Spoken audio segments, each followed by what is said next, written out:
Thanks for streaming and thanks for participating, I guess, in another round of random Wikipedia article where we basically just start with some random Wikipedia article and then go from there. So every day is a new journey, and every day we have new stories, and every day we learn something new, or at the very least, either uh, keep ourselves in check if the information or the knowledge we already have is um, up to date, or if we need to adjust and modify. And yes, I know that Wikipedia is community edited, I guess, and not everything on that is written by professionals. Well, even though the definition of professionals is kind of vague in the timeline we are living in.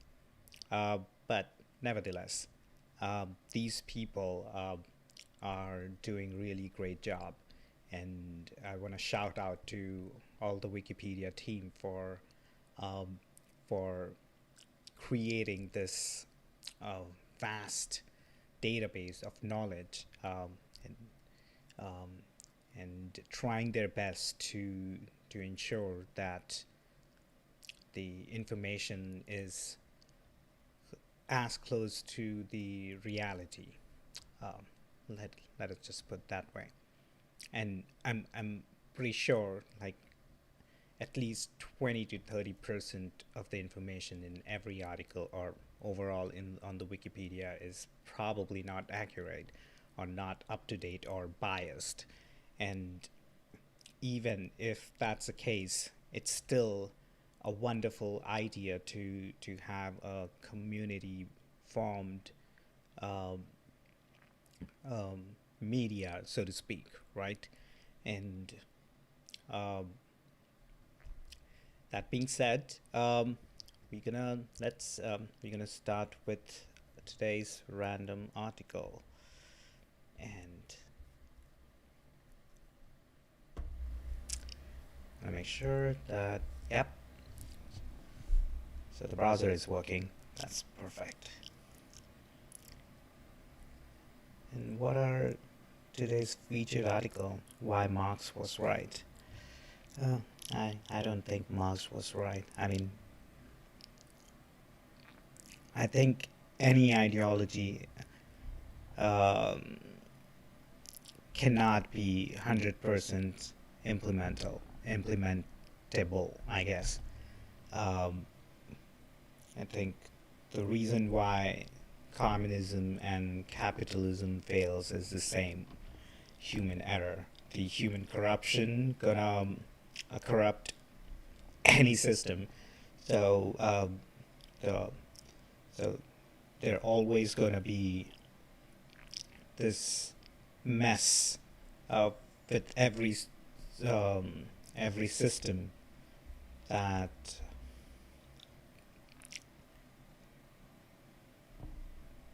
the ideal way would only be to kind of use the best thing from every system, try to create like a hybrid system which captures the essence of every system, from communism to capitalism to socialism to anarchy to uh, whatever, so that's the only way I can see it, like, because there's no perfect system. The only perfect system would be to be practical about the system, um,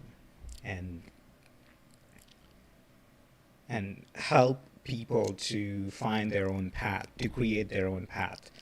That's the only, like, anything going in that direction would be a more perfect system, like, just uh, ensuring that everyone have uh, access to opportunities, uh, some baseline which helps or provide everyone some cushion to to kind of overcome the uh, the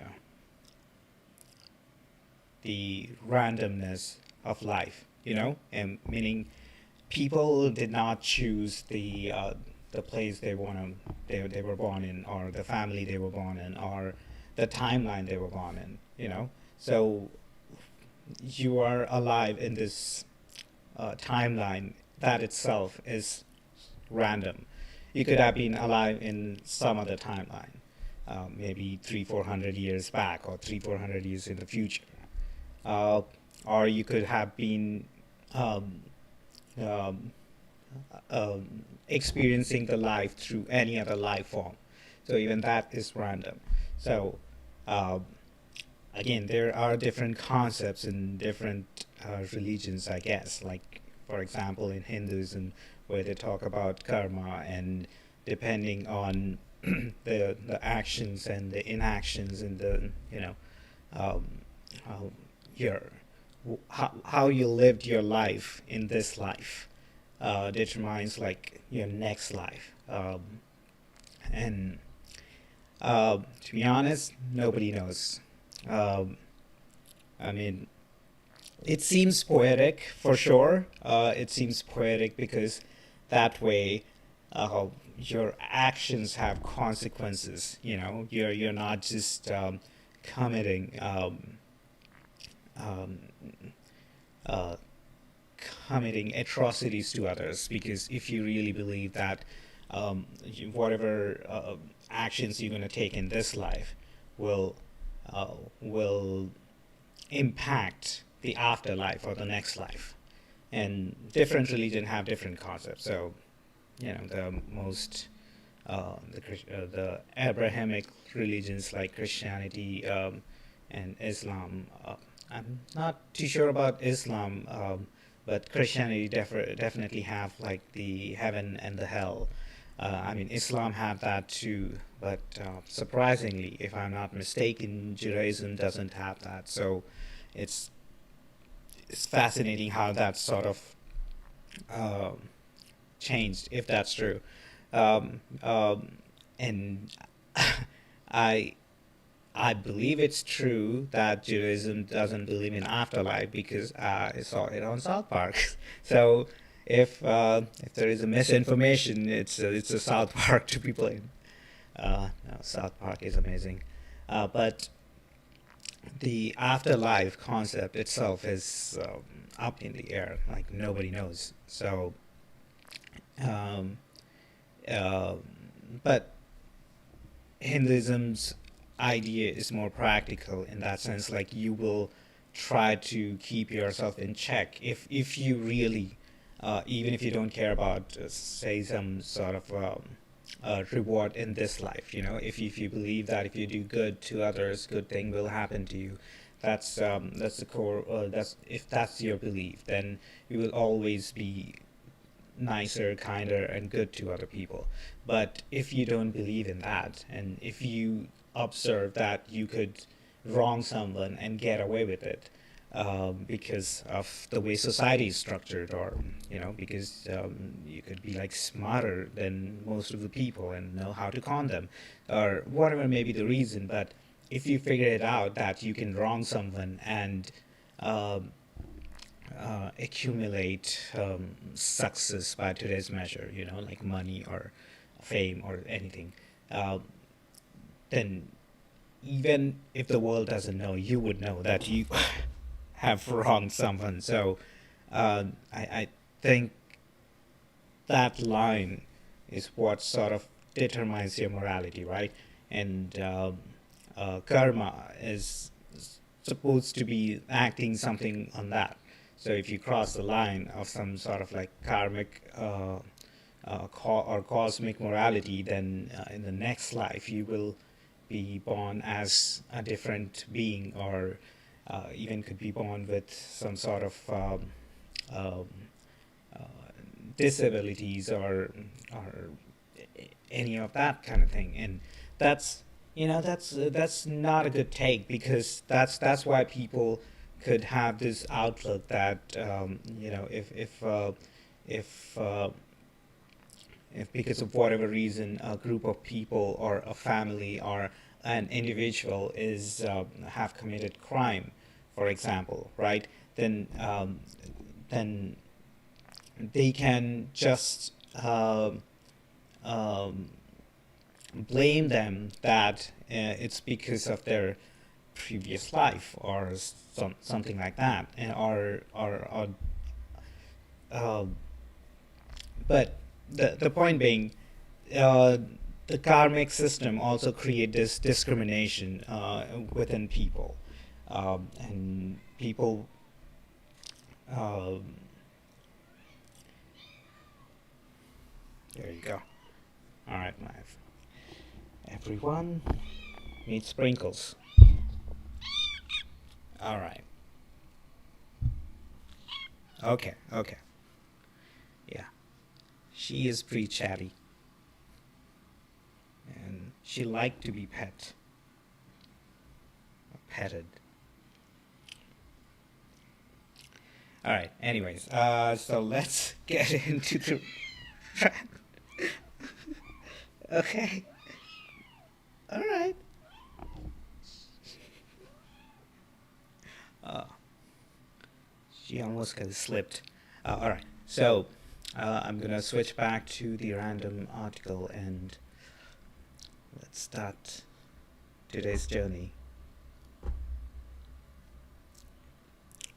Ronnie Coaches. Ronnie Coaches, who died on 21st November 2013, also known as Ronnie, was a Ghanaian-born musician and a member of Book Hip Life music group. He had his secondary school education in Data's Complex School. He also had technical training at Accra Technical Training Center, ATTC. And Ronnie died on 21st November 2013 at Kolebu Teaching Hospital. So he was a raga musician, and there's a teaching hospital. So Kolebu Teaching Hospital is a premier healthcare facility in Ghana, located in the Ablekuma South Metropolitan District in Accra. It is the only public tertiary hospital in the southern part of the country.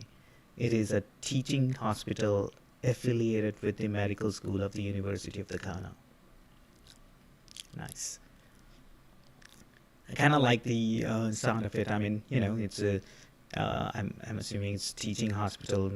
Sort of also implies like training doctors, and um, when doctors, when you have like doctors trained in a practical environment, that um, they gain like better experience. Um, at least that's my projection, maybe. But Book and Book was a Ghanaian musical group composed of Prince Bright, Isaac Shoughton, and Ronnie Coaches.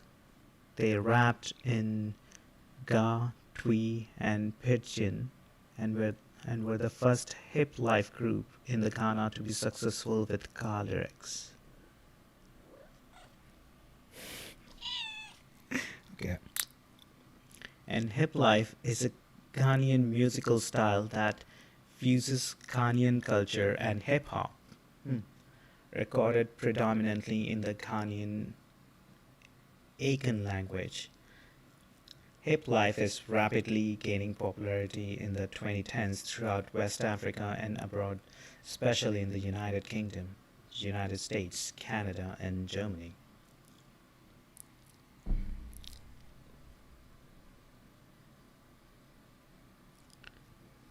And ragamuffin music, usually abbreviated as raga, is a subgenre of dancehall and reggae music. The instrumentals primarily consist of electronic music, similar to hip hop. Sampling often serves a prominent role in ragamuffin music. Kind of curious about hip life. Hip life is a Ghanaian musical style that fuses Ghanaian culture and hip hop, recorded predominantly in Ghanaian Akan language. Whereas Akan is a central Tano language and the principal native language of the Akan people of Ghana, spoken over much of the southern half of Ghana. About 80% of Ghana's population can speak Akan, and about 44% of Ghanaians are native speakers. It is also spoken in parts of Cote d'Ivoire, I guess.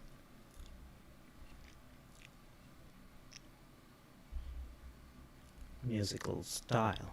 Hip life covers a broad range of musical styles fused together. Artists such as Samini combine reggae, dancehall, raga, scat, and Batois tinged sounds of Jamaica and Akan language lyrics over reggae rhythms fused with Ghanaian melodies.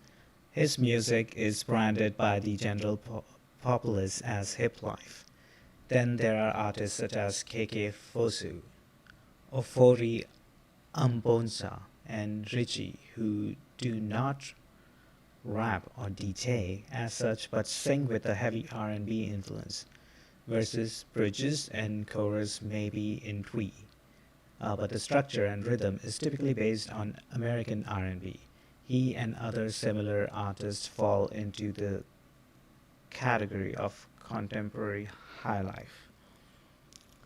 The majority of hip life is recorded in a studio environment with heavy emphasis on computer aided composition, arrangements, and production. Hip life artists are currently not known for using live instruments in their performances in front of audience. Most performances are based on voicing other instrumentals and dubs on compact disc. This may be a leading reason why the latest incarnation of Ghanaian music has not reached the ears of world music promoters or bridged the frontiers of countries across Africa as Congolese music has done.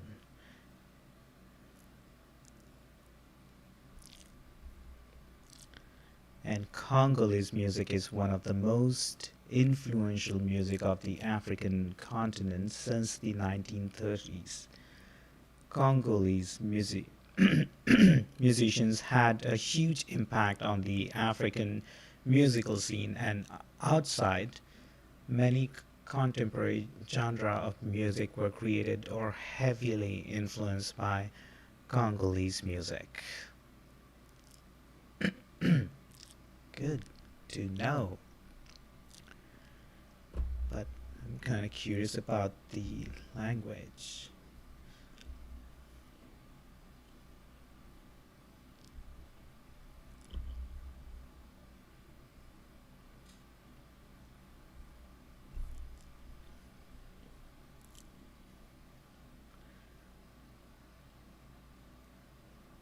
So it's pronounced Akan. Okay.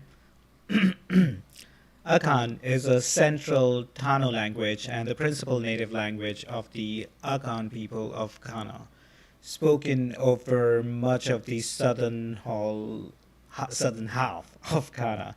About 80% of Ghana's population can speak Akan, and about 44% of Ghanaians are native speakers. It is also spoken in the parts of Cote d'Ivoire. And where is that? Ivory Coast, also known as Cote d'Ivoire. Officially, the Republic of Cote d'Ivoire is the country on the southern coast of West Africa.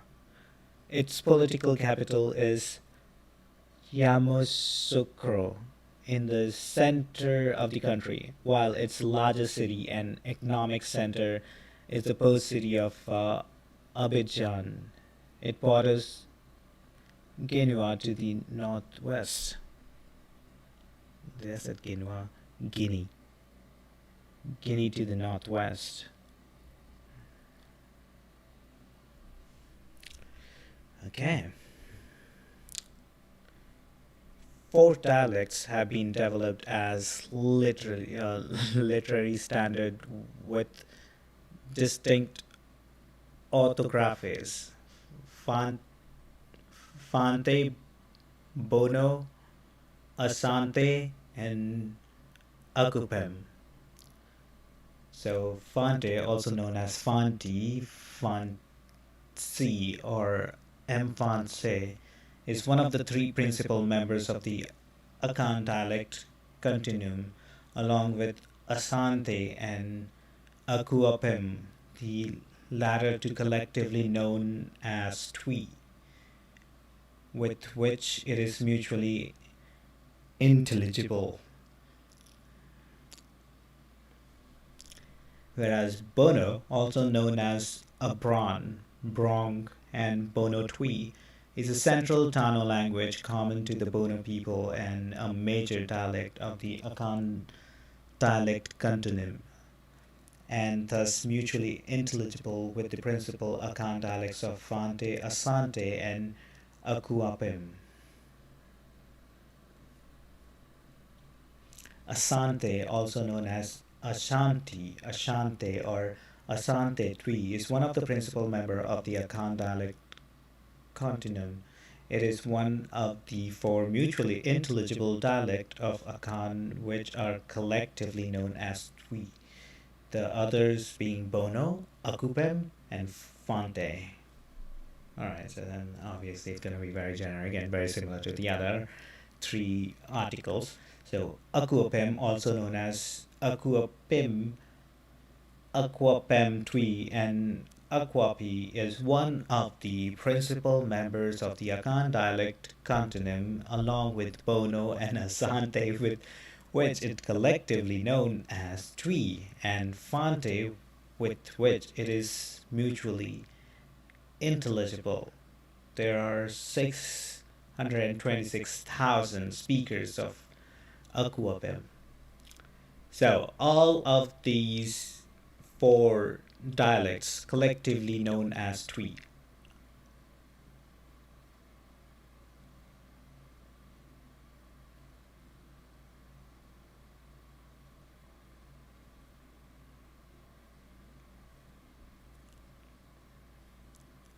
Twi, also known as Akan Kasa or Akan Speak, is a dialect of the Akan language spoken in southern and central Ghana by several million people, mainly of the Akan people, the largest of the 17 major ethnic groups in Ghana. Twi was about 17 to 18 million speakers in total.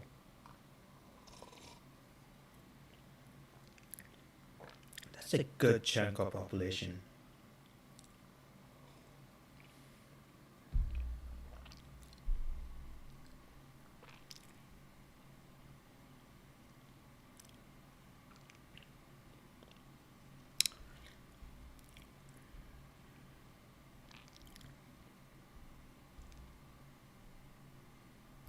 With the Atlantic slave trade, the language was introduced to the Caribbean and South America. Okay, so let's go a bit back. Which, despite being mutually intelligible, were inaccessible in written form to speakers of the other standards until the Akan Orthography Committee's development of a common Akan orthography in 1978, based mainly on Akuapem Twi.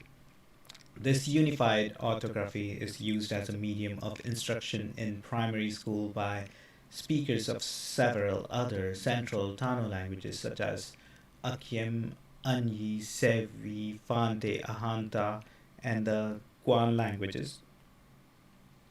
The Akan Orthography Committee has worked on the creation of a standard orthography.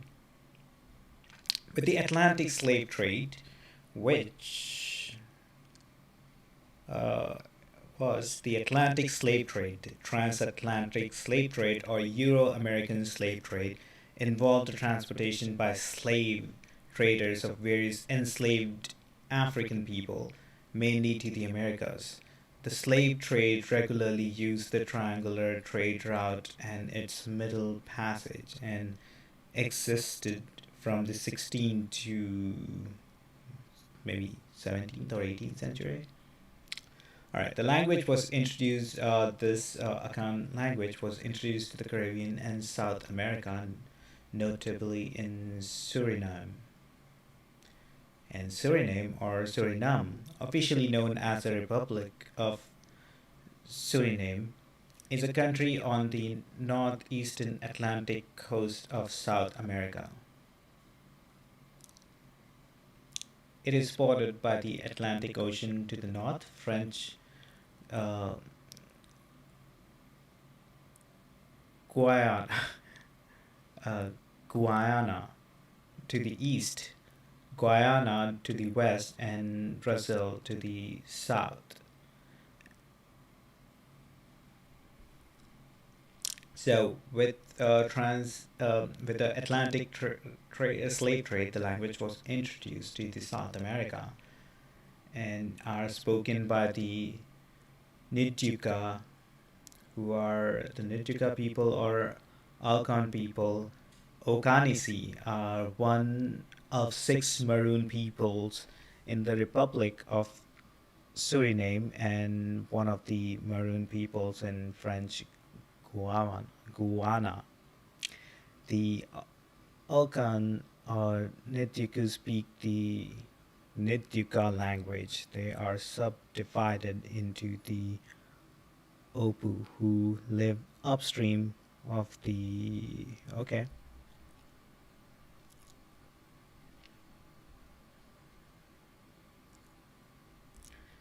What is this? The cultures of the descendants of escaped slaves in the interior of the Suriname and the Maroons in Jamaica still retain influences from this language, including the Akan naming practice of naming children after the day of the week on which they are born. Example, a Kwasi for a boy, or a Kosua for a girl born on a Sunday.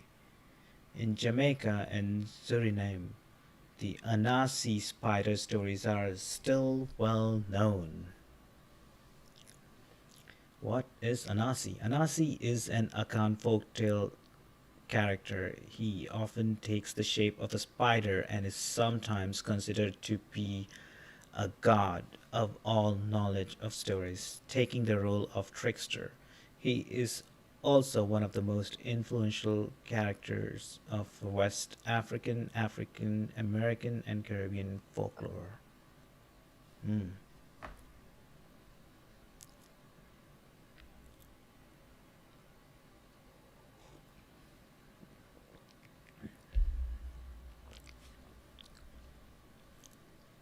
The Akan people of Ghana frequently name their children after the day of the week they were born and the order in which they were born. These day names have further meanings concerning the soul and character of the person. Middle names have considerably more variety.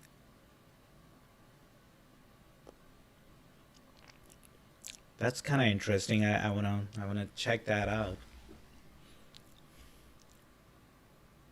Actually, let's check that out.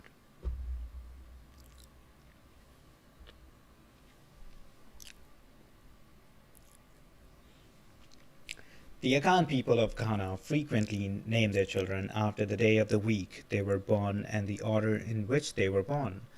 These day names have further meanings concerning the soul and character of the person. Middle names have considerably more variety and can refer to their birth order, twin status, or an ancestor's middle name. The naming tradition is shared throughout West Africa and the African diaspora. During the 18th 19th centuries, enslaved people in the Caribbean from the region that is modern day Ghana were referred to as Coromantes. Coromantans, Coromanti, or Coromantine was the English name for enslaved people from the Akan ethnicity from the Gold Coast in modern Ghana. The term was primarily used in the Caribbean and is now considered archaic. I see. So many of the leaders of enslaved peoples' rebellions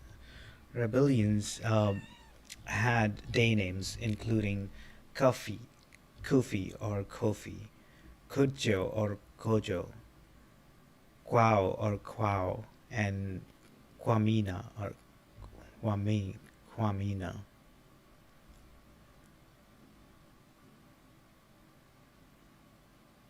So Kofi, who spelled as Kofi or Kofi, was an Akan man who was captured in his native West Africa and stolen for slavery to work on the plantation of the Dutch colony of Berbice in present-day Guyana. He became famous because in 1763 he led a revolt of more than 2,500 slaves.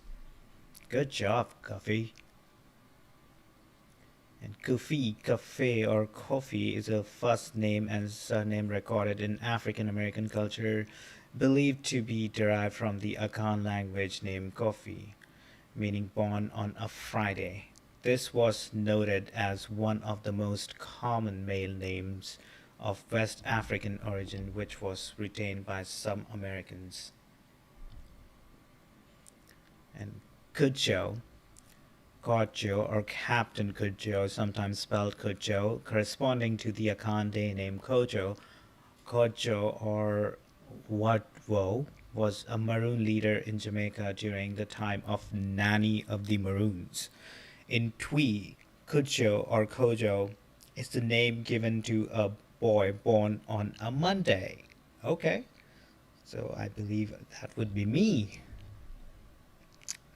And Quao was one of the leaders of the Windward Maroons who fought the British colonial forces of Jamaica to a standstill during the First Maroon War of the 1730s. The name Quao is probably a variation of Yao, which is the Twi Akan name given to a boy born on a Thursday. And Kwamina Gladstone was most often referred to simply as Kwamina, was a Guyanese slave from Africa and father of Jack Gladstone. He and his son were involved in the Demer- Demerara Rebellion of 1823, one of the largest slave revolts in the British colonies before slavery was abolished, I believe. Okay. What? What?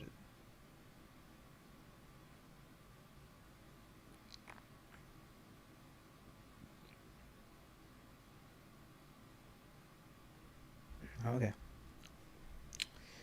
So, most Ghanaians have at least one name from this system, even if they also have an English or Christian name.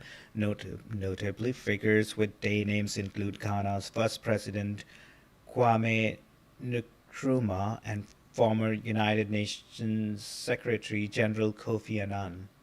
Oh, that's why I Kofi sounds familiar. And didn't I said I would be Kofi? No, I would be Kujo.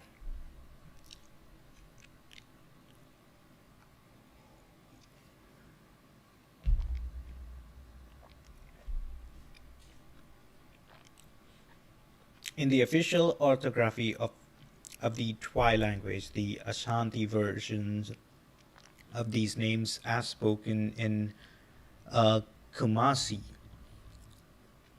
are as follows. The diacritics on, okay, I don't know how to pronounce those three different A's, represents high, mid, and low tone. Tone does not need to be marked on every vowel, while the diacritic on A is used as vowel harmony and can be ignored. Diacritics are frequently dropped in any case. Variants of the names are used in other languages or may represent different transliteration schemes. Okay, okay, that's not what I was looking for. This is what I was looking for. So, born on Sunday, and if you're male, your name would be Kwasi, and for female, Akosua or Isi.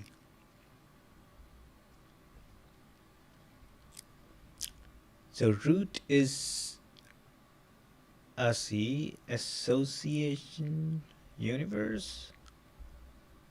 Is that a, is that what? That's what it means.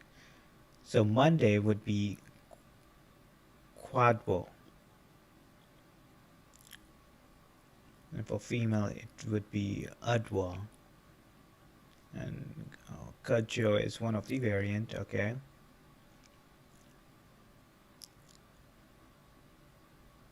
Okay, so these particular tribe of people probably use this.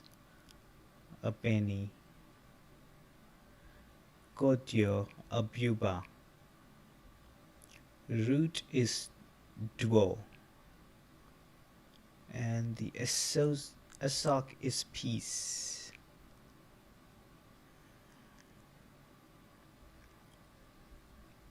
Okay, and Tuesday would be Kwabena, and for female, Abina. And Abeni, root would be Bini, and the Asok. And what is this Asok? Association with ocean. For Wednesday, it would be Kwaku and Yoku, and Akua for female, and root would be Kwaku. And Kwaku is an Akan given name for male children born on Wednesday to the Akan and Eve ethnic group. Historically, Akan birthday names are associated with appellations that give an indication to the character of people born on such days. Okay, so those are the characters, right? So, what is this? Vukuo? I don't know what this means. Maybe like, I don't know what that means. Thursday would be Ya or Ya, and that association with Earth. Friday is Kofi, Afia, and association with fertility. And look at this. Saturday, that would be Kwame or Ama.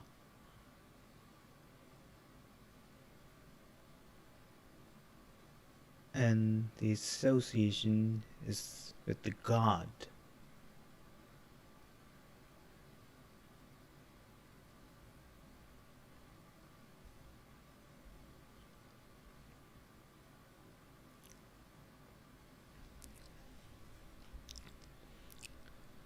What in case of twins?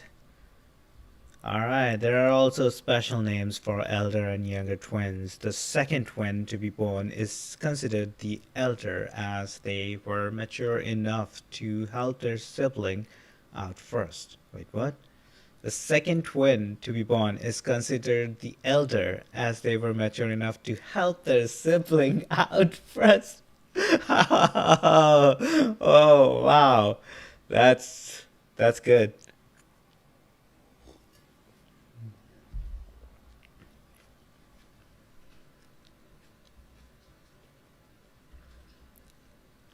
The definition above must be a regional concept because in Cape Coast, heart of Fanti land, the elder twin is the one who comes out first. The second twin is considered the younger one.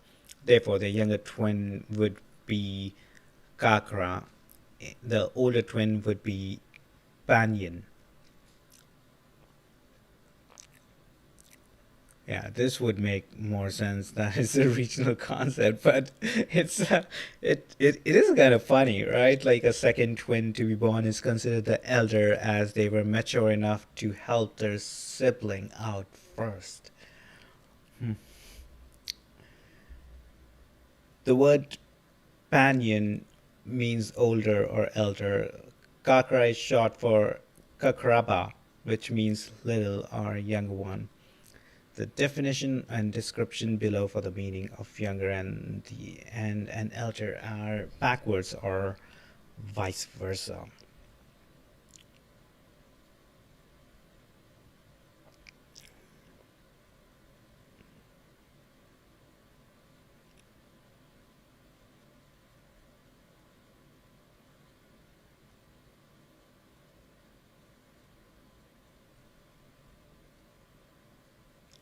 And birth order names. So there are also names based on the order of birth.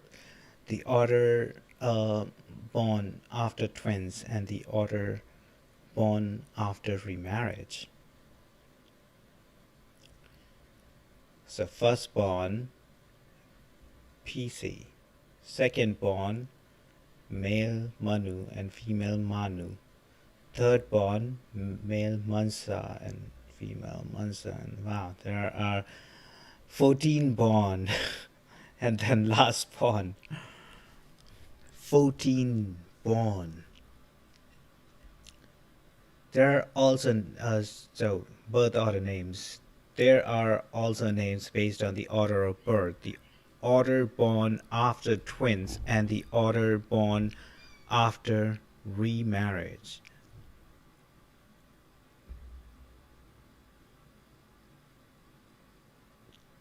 What does that mean? Like, say if there's a twin, then the order kind of resets or something.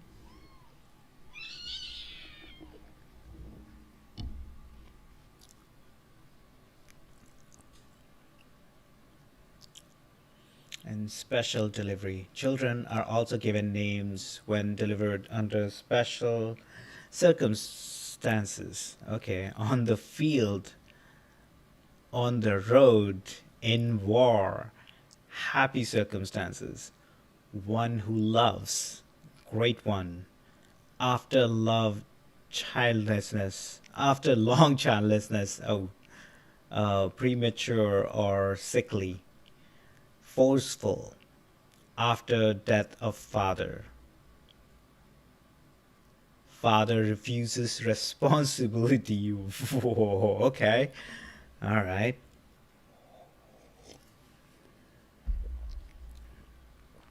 This is some interesting shit. So, if the child is born on the field, male or female, they would be afum. And the translation just mean the field. On the road mean whatever it's mean or pronounced, and it means the road. In war would be wartime.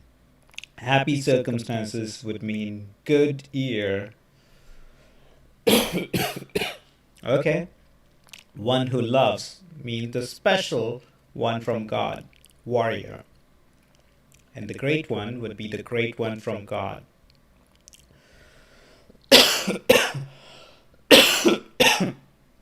After long childlessness would be gift from God.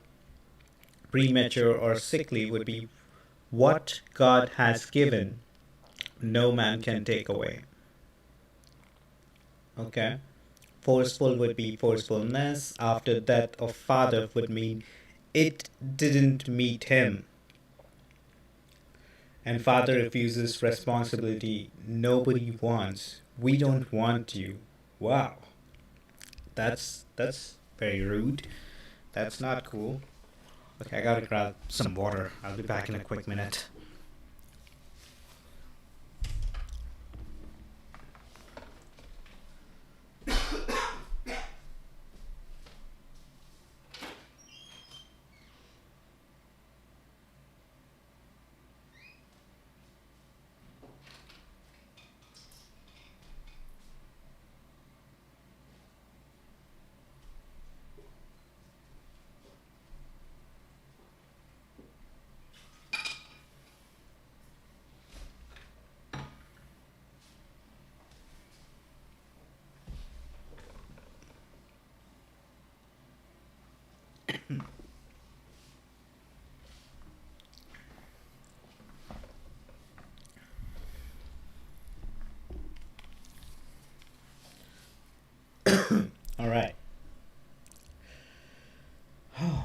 family names.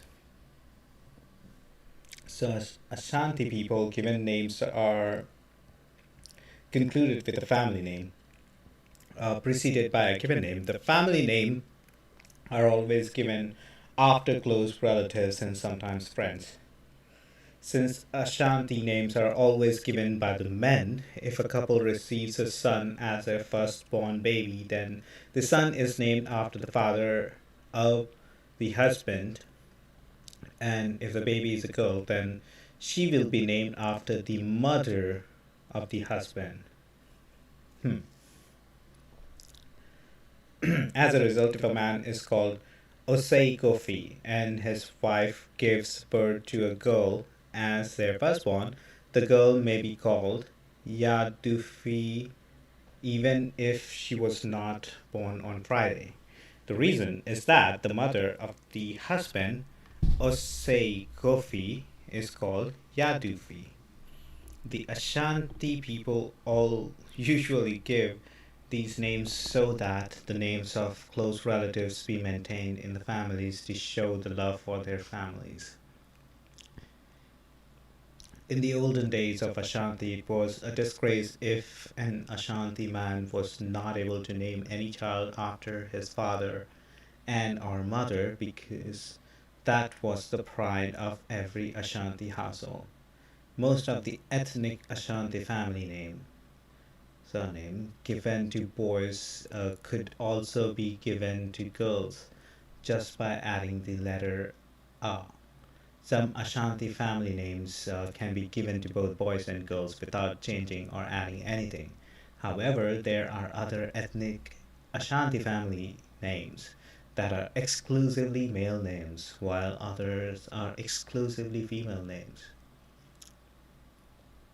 Very complex.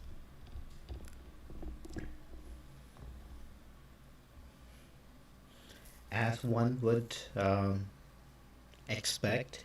I mean, every culture is so complex, and this one is super fascinating because how they choose to uh, give names to their children, and they have like a logical process to a certain degree, which kind of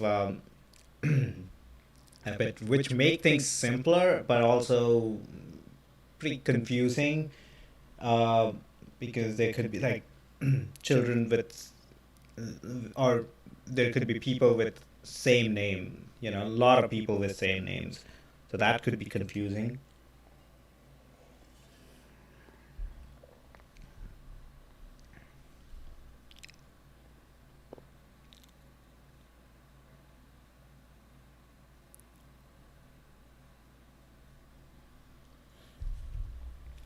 Okay, so we are, we are 48 minutes into it.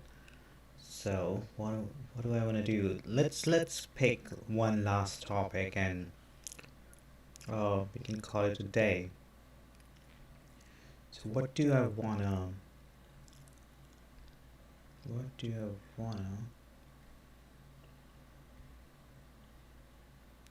learn about?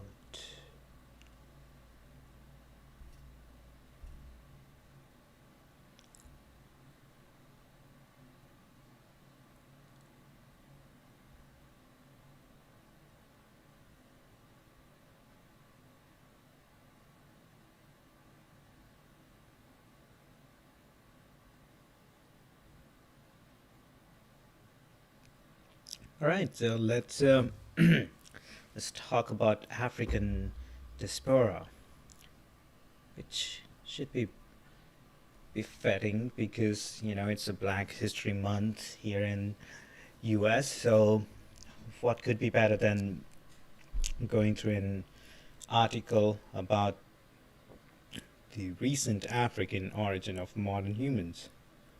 Wait, no. So this article is about immigration from Africa in historic times. Okay. For prehistoric human migration, see recent African origin of modern humans. Alright. For recent migrations, see emigration from Africa.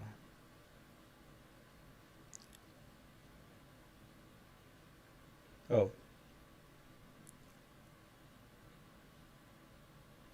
cool. So this is perfect. This is not long time back, and neither it's like too recent. So, the African diaspora is a worldwide collection of communities descended from native Africans or people from Africa, predominantly in the Americas. The term most commonly refers to the descendants of the West and Central Africans who were enslaved and shipped to the Americas via the Atlantic slave trade between the 16th and 19th centuries, with their largest population in the United States, Brazil, and Haiti. However, the term can also be used to refer to the descendants of North Africans who immigrated to other parts of the world. Some scholars identify four circulatory phases of this migration out of Africa. The phrase African diaspora gradually entered common usage at the turn of the 21st century. The term diaspora originates from the Greek diaspora, literally scattering, which gained popularity in English in reference to the Jewish diaspora before being more broadly applied to other populations. And the Jewish diaspora or exile is the dispersion of Israelites or Jews out of their ancestral homeland and their subsequent settlement in other parts of the globe. Alright. Less commonly, the term has been used in scholarship to refer to more recent emigration from sub Saharan Africa. The African Union, which is a continental union consisting of 55 member states located on the continent of Africa. The AU was announced in the Sirte Declaration in Sirte, Libya on 9th September 99, calling for the establishment of the African Union. So the African Union defines the African diaspora as consisting of people of native African origin living outside the continent, irrespective of their citizenship and nationality, and who are willing to contribute to the development of the continent and the building of the African Union. Its constitutive act declares that it shall invite and encourage the full participation of the African diaspora as an important part of our continent in the building of the African Union. And regions with significant population of people originated from Africa, so US with 46 million people,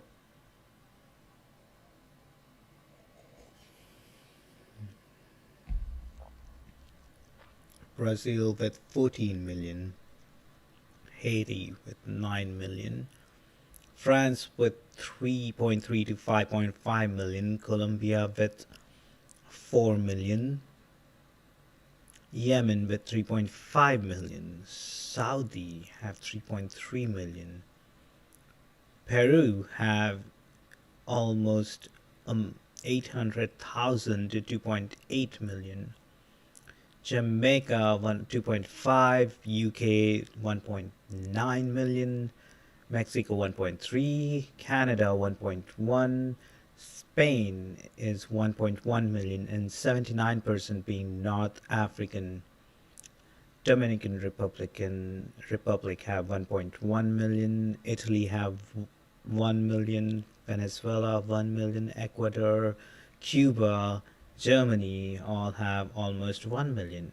Surprisingly, Trinidad and Tobago have 400,000. I thought there would be more. Australia 380,000, Barbados 270,000, Pakistan have 250,000. Huh. Guyana 225,000, Suriname 200,000, Argentina 149,000, Grenada 108,000, and Russia have 50,000. Suriname is in South America. Ghana is in South America. Grenada is probably in South. No, it's in West Indies. Okay.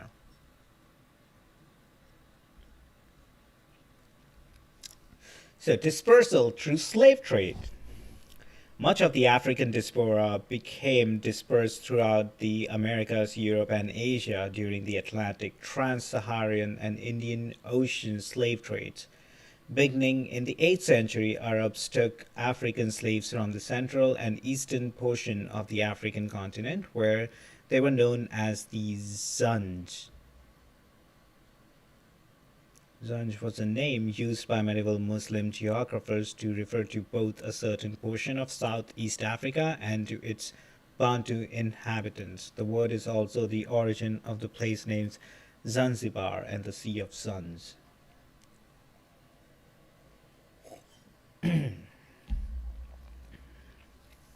And and these slaves were sold them into markets in the Middle East and Indian subcontinent and the Far East. Wow.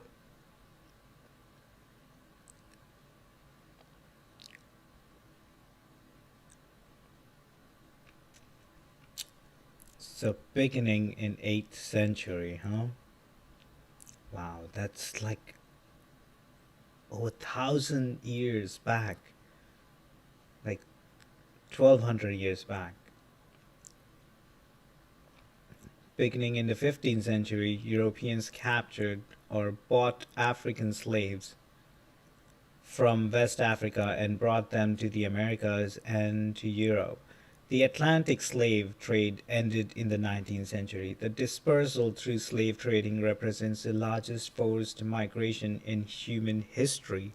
The economic effect on the African continent proved devastating as generations of young people were taken from their communities and societies were disrupted.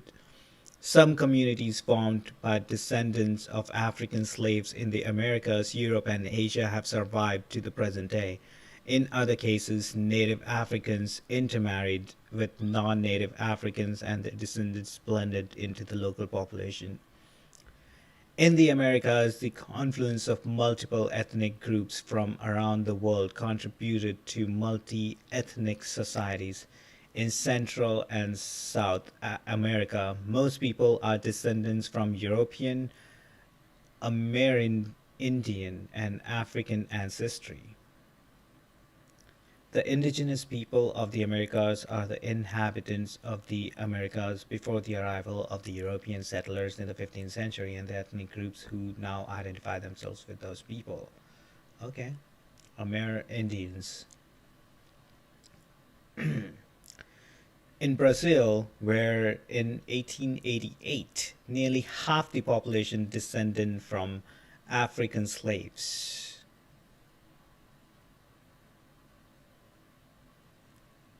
The variation of physical characteristics extended across a broad range. In the United States, there was historically a greater European colonial population in relation to African slaves, especially in the northern tier.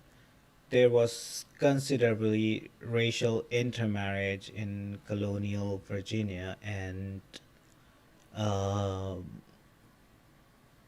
other forms of racial mixing during the slavery and post Civil War years.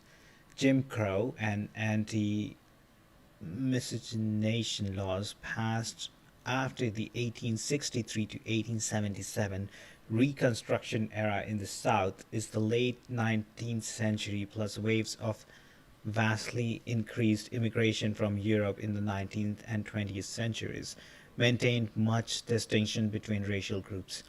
In the early 20th century, to institutionalize racial segregation, most southern states adopted the one drop rule, which defined and recorded anyone with any discernible African ancestry as black, even those of obvious majority Native European or of majority Native American ancestry. One of the results of this implementation was the loss of records of Native identified groups who were classified only as black because of their being mixed race. So much to unpack over here.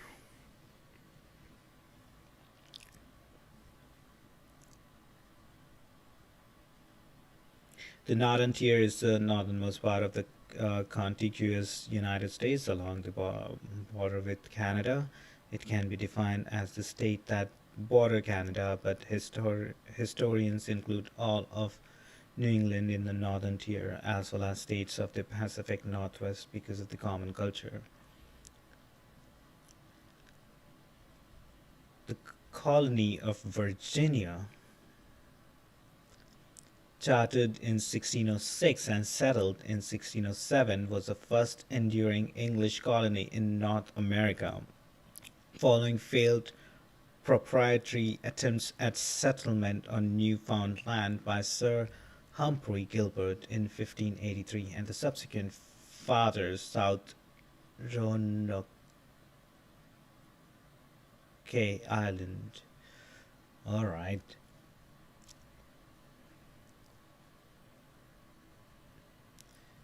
Jim Crow laws were state and local laws that enforced racial segregation in the southern United States. Other areas in the United States were also affected by formal and informal policies of segregation, but many states outside the South had adopted laws beginning in the late anti-miscegenation laws or miscegenation laws are laws that enforce racial segregation at the level of marriage and intimate relationships by criminalizing interracial marriages and sometimes also sex between members of different races.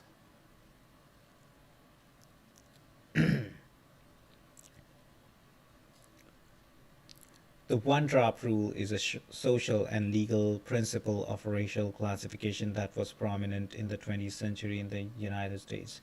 It asserted that any person with even one ancestor of black ancestry is considered black. It is an example of hypodescent, the automatic assignment of children.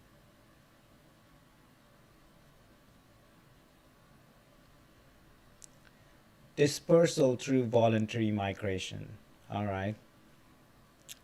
From the very onset of Spanish exploration and colonial activities in the Americas, Africans participated both as voluntary expeditionaries as and as slave laborers. Juan Garrido. Juan Garrido was an African conquistador born in the Kingdom of Congo. We see Congo, Congolese by birth. He went to Portugal as a young man. Okay.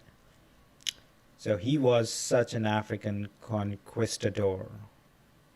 Conquistadors or conquistadors were the invaders, knights, soldiers, and explorers of the Spanish and the Portuguese empires. During the Age of Discovery, conquistadors sailed beyond Europe to the Americas, Oceania, Africa, and Asia, colonizing and exploiting.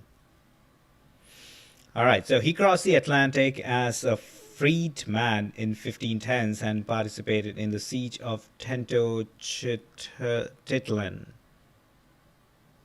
The fall of Tenochtitlan, the capital of the Aztec Empire, was a decisive event in the Spanish conquest of the empire. It occurred in 1521 following extensive manipulation of local faction and exploitation of pre-existing political divisions by Spanish conquistador Hernan Cortes. Wow.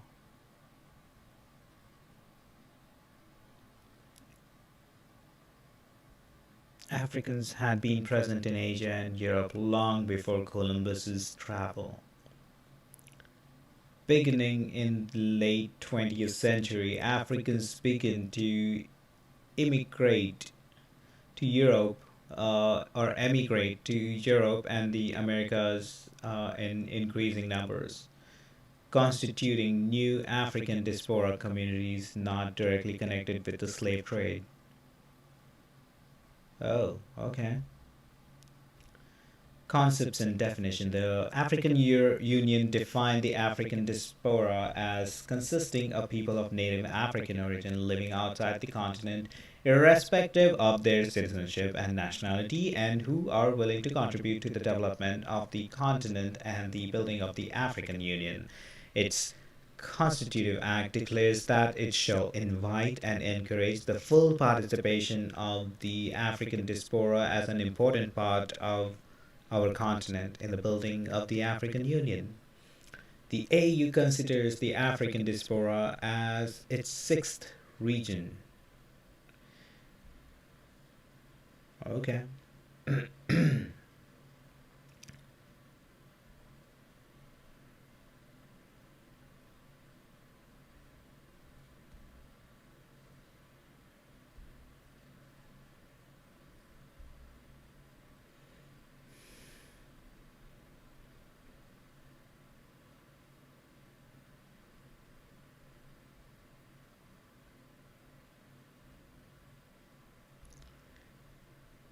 Cities. Huh. Interesting. The city, also known as Shiji, Sidi, Siddhi, or Habshi, are an ethnic group inhabiting India and Pakistan. Members are mostly descended from the Bantu peoples of Southeast Africa, along with Habi- Habesha immigrants. Some were merchant sailors, indentured servants, slaves, and merchant something. Wow.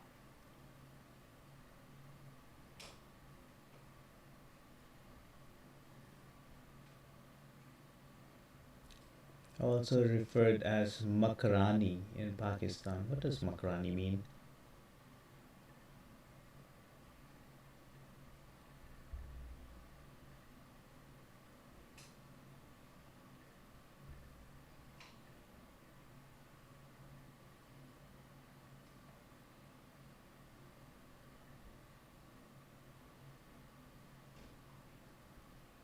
Oh, oh, I see. It's from that area. But wow, times I kind of wonder, um,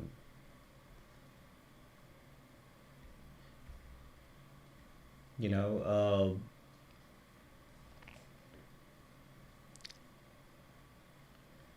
like history was brutal. I mean, there are a lot of things we can we can contemplate, or we can complain, or we can agree, disagree, or celebrate, or there are so many different ways we can look at history. And uh, for sure, we the humans have done a lot of wrong, a lot of worse things to the other humans, to the other tribes, to the other communities. And uh, you know that sucked that we uh, historically speaking, we've been always aggressive to each other, and create unnecessary conflict, and and get into these wars for either money or fame or power. And we can see the same exact thing happening in the society even now. and even though the world is relatively at peace compared to maybe like a few 100 years back, but we don't know how the world was 2-3 thousand years back. We for sure assume that there were a lot of conflicts and war, but we can look at these great civilizations at the time who prospered with trade and whatnot. So who knows? They probably had figured it out in terms of like how to have like a peaceful coexistence with other type of people. Um, but or maybe not, because obviously that didn't sustain. So at some point the conflict sort of arose and people started killing each other again. And regardless, I feel that we are living in such a fantastic timeline. Even though there are a lot of conflicts, even though there are a lot of wars and battles and whatnot, there are so many atrocities and so much suffering, and even so much of ignorance, and we can go on and on. The world is still dark and very dark place. At the same time, we are living in a timeline where just because of the technological advancement, we can connect with people across different regions, uh, different ideology, different any sort of differences, right? We can connect with people with similarities or with differences. We can connect with the world in general, and that opens up a new door of possibility that anyone can connect and better themselves. and and even though I say that, I completely understand that these technologies come with their own side effect. I mean, who is not aware of how addictive the phones could be, right?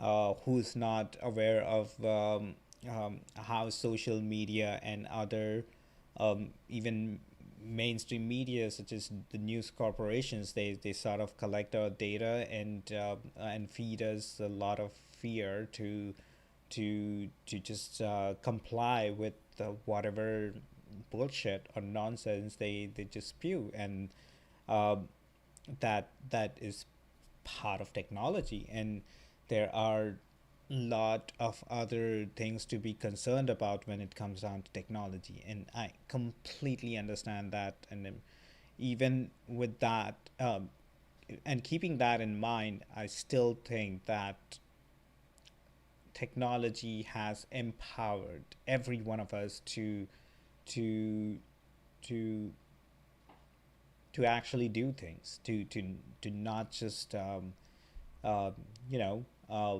not just wait for any opportunities and create our own opportunities. And granted, some might take more motivation or lot more um, uh, confidence, I guess, to kind of start or keep doing it. But regardless of that, just having this tool in hand empowers people in general. And for that, I am very, very grateful. And I'm very grateful to be able to do this, to be able to just stream. And um, I can already see like some of the subtle changes in me, meaning, I've been live streaming this for almost a week, and just going through different Wikipedia articles sort of uh, created this brain map in my mind, right? Where I find those useful. I find going back to or recalling some of that some of those Wikipedia articles. So what I'm getting at is these Wikipedia random sessions, or or journey, or whatever we call it, is helpful to me personally, because